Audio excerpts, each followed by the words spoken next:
grow up as a Canadian kid, dream about winning the Grey Cup. So that's, for me, that's what I want to do. You guys are dudes. I love it.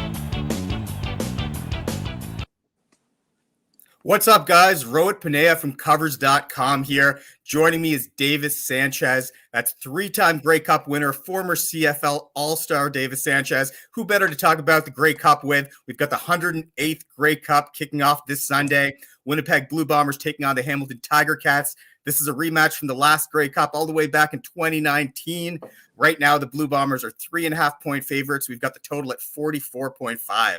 Davis, my man, what side are you going towards? Oh, let's get right to it, huh? Let's just get right to the goods. I'm leaning Winnipeg, and it's funny because I look at this matchup, and you think about just all that comes with having a Grey Cup at home, and there's going to be an edge for Hamilton there. There's no question about it. I went into this week thinking that I was probably going to lean Hamilton. I think that you're probably on the right side. A lot of the public is going to be on Winnipeg, obviously, and there's absolutely no question about that. So, I was thinking that there would be, some edge, some things to exploit there. But the more I watch film on Winnipeg, the more I talk to people, it's really difficult for me to bet against them. I'll say this, talking to guys. So I'm here right now. I'm in. It's beautiful. Those aren't my drapes. I'm at a hotel in Hamilton. Those aren't my drapes. But talking to guys in the know, like guys in the league, coaches, other players. We were with Boldy by Mitchell, who is Calgary's quarterback. Don't know. He's on the panel at TSM with us this week. Talking to him, a lot of people just have the sense that Hamilton has a good shot to win this game. And I just, the more and more people I talk to, the more people think Hamilton has a shot. I'm looking at film and actual just the matchups across the board, and I don't see it. I'm holding off on my bet row right now. I don't think it's gonna move against me, I don't know which way I'm going. So I'm holding off right now until I hear more, and I think there's gonna more come out. But yeah, my initial lean is Winnipeg. I think that being said, I think the sharp side would probably be Hamilton right now. Let's see how the week plays out. Yeah, for me, I personally was a bit surprised. The line opened at -4, -4.5 north of the border at a few books, and has actually moved down to -3.5, -3. So looks like there is a little bit of interest in that home side there. But and that's not coming from public bettors, bro. That's not. I wouldn't think. Would you? No, absolutely not. Especially at this point too, when we're looking this far out. We're still a few days out from the game. We're talking Canada here, where I assume a lot of the public bettors aren't going to be betting until closer to game time. And I think it's interesting to look at that line and kind of look back at the last two times these teams met. Obviously, the Grey Cup's a long time ago, but these teams are fairly similar. And then the season opener, beginning of the year, when the Blue Bombers ended up beating them, 16-6, completely shut them down with their defense. And, looking back at those games, how much can you take away from that since those games were so long ago? Or do you kind of put that in your rear view window when you're looking way rear? And let me jump out and say this for those who don't know a lot about the CFL or this game. I want to give you this right now for those who might want to bet it. Let me just jump right to the best matchup and the best thing I can tell you if you're going to bet. The CFL is a passing game. The Winnipeg secondary is not just the best group this year in the CFL. They're the best group maybe in the last 5 years. It's the best secondary I've seen. So you take that along with they have the best duo, or it's actually a trio of defensive ends, the best in the league. That if you're a bettor, you look at those two things right there in a passing game, and you probably think, okay, that should give you the information. If you can only get one nugget, that'd be the nugget I give you, is they have the best secondary in the league with the best rush ends, and they're healthy. There's some questions in the back end in Hamilton. They were good. They're good all year, but they had some injuries going into the game. So that would be the thing I circle, highlight, all that when I look at the matchup. Perfect. The other big thing, of course, that a lot of people are going to be talking about is Dane Evans at quarterback for Hamilton. You've got a guy that came on in the second half last week and kind of stole the show was a perfect 16 for 16. Obviously played very well when Masoli was out 2 years ago. But this is a guy that's kind of cold, hasn't played much this year. Is there any sort of questions about on you with how he's going to perform in this big game, and if he doesn't perform early, whether maybe he's got the coach looking over his shoulder? Well, yeah, you look at props. I'm not a huge prop guy. I know you're pretty sharp on some of the props, and there'll be more something that you'll look into. But I would say this: there is an opportunity that he doesn't play the full game. That he will have a short leash because Jeremiah Masoli, if those who he was at Oregon. Those who college football guys, he's at Oregon, he's at Ole Miss. He's been their starter all year, and now he got benched in the last game.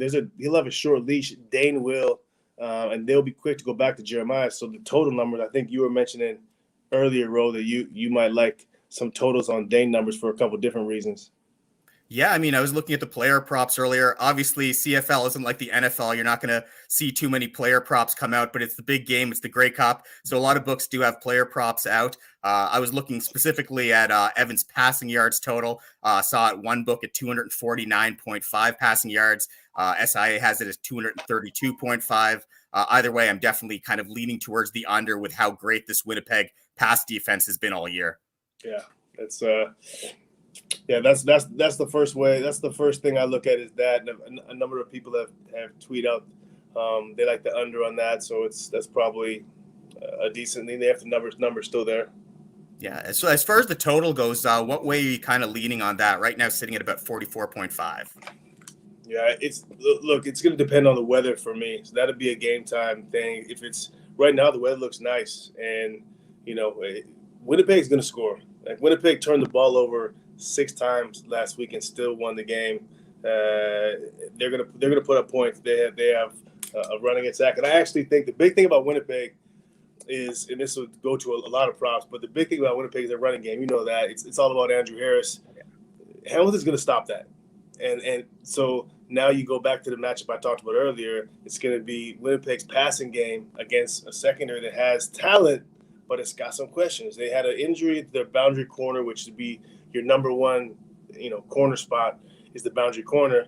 And they had an injury which moved 3 guys in secondary. That one injury moved 3 guys in different places. So that there's questions. Those guys are talented, but there's some questions. And so, yeah, obviously these are things you already know. But for those who might be tuning in who aren't as familiar with the CFL game, there's 5 DBs back there in the secondary, 5 cover guys, 4.5 cover guys.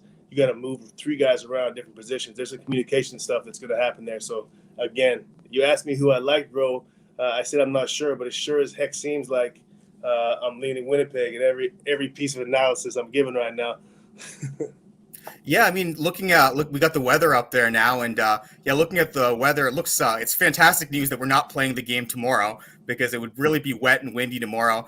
Looking clear on Sunday, but the wind is kind of gusting there as well. I've been seeing up to about 15 miles per hour, about 25 kilometers per hour. But you've actually been there. You've been in Hamilton. I think you played at Ivor Wynn. I don't think you played at Tim Hortons, but I'm sure you're familiar with the field and that layout. How is it playing in that wind tunnel, and is that something you factor into the total in this game? I'm a corner. I don't know about the wind tunnel. I never paid attention, but I haven't factored it in. I more look at when I'm talking about the total. For me, I'm more looking at, is it going to snow? Is it going to be slippery? That would be the conditions that I'm thinking about. And from everything I'm hearing, it's going to be a nice day. So I don't think it's going to come into consideration. One thing came out today, Teddy Laurent, the Ticats, one of their interior defensive tackles is out. He had an emergency, he got his appendix taken out. That's loss. A big loss. So We're talking about a ratio. Now you have to add a different Canadian. He's a Canadian player. You have to add a Canadian somewhere else. He's a run stopper. Winnipeg's first and foremost a running team with a good offensive line. So that's going to be another issue. Lee Autry will step in for him. That's the American. Lee Autry, his brother, is the Colts. Autry for the Colts, defensive lineman. So, but he's a big body. He can stop the run. But that's a ratio swap when you're looking at taking an American off with a Canadian in. It's going to change, or vice versa. It's going to change it. Yeah. Yeah, it's definitely a domino effect when that happens. Yeah, that's a big one. For anyone that isn't super familiar with the Tiger Cats, he's been an absolute force in the middle for that team for a long time. This was a team that was the best on the year. They were the best in the league against the run, and that's a big loss for them when they're going up against a team which has Andrew Harris in the backfield and such a great offensive line in terms of picking up those yards on the ground. It was just like the last week, Winnipeg's run game. They just outwilled and once they got rolling on Sask, it was just like they dominated them and kind of smashed their will. And they will. Winnipeg will do that if they can. They're big, they're physical, and they just kind of want to run. Andrew Harris, the running back, is about 235, 240 pounds, a big guy. They will run it down your throat. So missing their best D tackle, or maybe not their best, but a guy with vet presence, played in a lot of Grey Cups and knows the game is definitely another issue. Yeah. One other angle I kind of wanted to look at, it's hard to find live betting angles for the Grey Cup. Not a whole lot of books do that, but you can find some fourth quarter bets at a few places. One number that's just jumped off the page with how dominant the Bombers have been this season is until the final 2 weeks of the regular season when they started resting guys, they outscored opposing teams 106-6. Yeah. Didn't give up a single touchdown in the fourth quarter. So is that an angle you consider when betting this game, and how would you play that? Yeah, I've heard a lot about that stat, throughout the season. I think more of it when I look at that stat, Ro, they just have a good defense. I don't think that there's any magic potion in the fourth quarter. I think it was more just circumstance that the fourth quarter no one could punch it in the end zone, and they just have a good defense overall. But yeah, the live betting guys, as we talk about, I'm looking for any and every place I could bet live on in any. Either league, to be honest with you. I'm a live guy first and foremost. But CFL, I find it harder and harder to those places that we did have live are no longer wanting to take the action. But yeah, if you can find it, there will be some stuff in game, and it's a great way to watch the game. Yeah. Well, are there any angles you're kind of looking forward to this game, or any other things you're kind of waiting for the shoe to drop before you bet on this game for Sunday? Yeah, no, nothing that we haven't talked about. I think the big thing is the secondary for Hamilton and how that shakes out. That's the big one for me. You got a couple guys in different positions, and Winnipeg they're pretty well balanced on offense. They have their offensive line is as good as anybody. They have a vet quarterback, good running game. So if they can, force Hamilton to put more guys in the box and force them to play man coverage out there, there's going to be opportunities, and that's that. Like I said, I will circle that one, highlight it, put a star. Let's see what they're talented. It's not like I'm saying it's a weak group back there. Hamilton's DBs, they're talented, but they're playing in different positions, and there's not a lot of continuity. So that's definitely first and foremost the biggest thing. And when we're talking CFL, that's obviously a key in every league, but specifically in the CFL. Yeah, I mean, if there's anyone that understands the matchups in the secondary and CFL and those passing mismatches, it's definitely you, Davis. So yeah, I mean, that's some great information. Thanks for all of that. Oh yeah, look at that. Who's that dude? Ooh, that's one sharp-looking dude right there. That's great hair. Nice diamond stud earrings, kid. So yeah, that's our Grey Cup Pick'em contest, guys. Make sure you sign up for that. 7 picks, you could win up to a $500 gift card. Awesome little Grey Cup Pick'em contest at covers.com. Check it out at free play at covers.com. Thanks for tuning in. We'll catch you next time. Thanks so much, Davis. Thank you. You're looking mighty festive over there. Always trying. Best of luck, guys.